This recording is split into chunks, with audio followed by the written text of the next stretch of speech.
The planning meeting for the festival was taking place on the sports field on the outskirts of the village. Leah had heard a lot about drunken goings-on in the bar at the sports club, though she had never been there. Fairy had told her that Mick used to go there a lot before becoming a single parent. Now, Fairy had banned him from going anywhere other than the Jofra Arms, which was close enough for her to pop over the road and keep an eye on him. Feeling a flutter of nerves in her midriff, Leah walked across the field towards the knot of people assembled in front of the green-painted wooden pavilion, wondering if she'd know anyone other than Melissa. In fact, there was a whole host of faces she recognised, including the man from Sea Deep, who was known by all the females in the village as Lecherous John, the surfer girl who worked in the greengrocer's, a couple of the bar staff from the St. Jofra Arms, plus some members of the lifeboat crew whom she knew from going to the beach.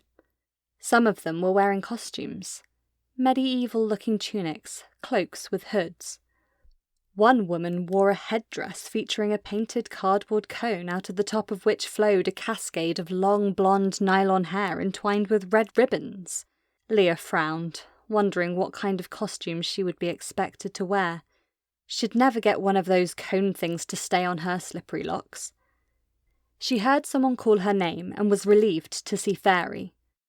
Today, she was wearing wings covered with emerald green sequins that shimmered in the sunlight, and she carried a matching wand.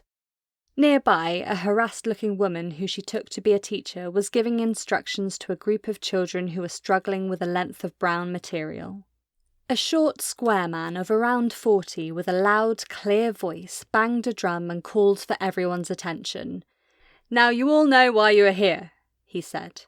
He reeled off a list of instructions, timings, dates, and ended up with the exhortation, "Let's make this festival the best one yet," which he followed up with a thunderous roll on his drum to loud cheers from the crowd, some of whom were swigging beer from plastic glasses. Despite the showers of earlier in the week, the ground beneath Leah's feet was dry, cracked and dusty.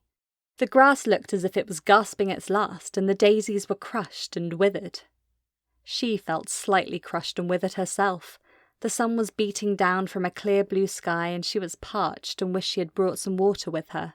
Maybe she could buy some at the bar.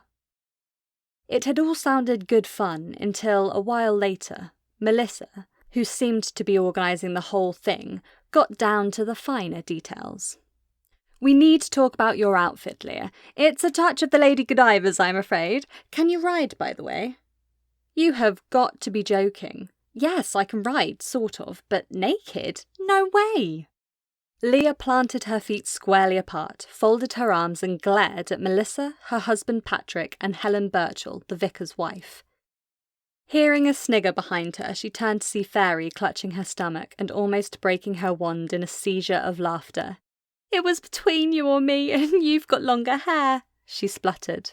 "So you can ride." Melissa was still pinning Leah with her full-on gaze. Leah felt as if she were caught in a force field or standing under a hot spotlight. She had never felt such strong energy coming off anyone, apart from Stephen. But she had always suspected that his ability to project his personality had been professionally cultivated. "Yes, but not well, just on holiday when I was growing up." "Sally is a doddle to ride. Nobody could fall off her. She's bulletproof," said Patrick.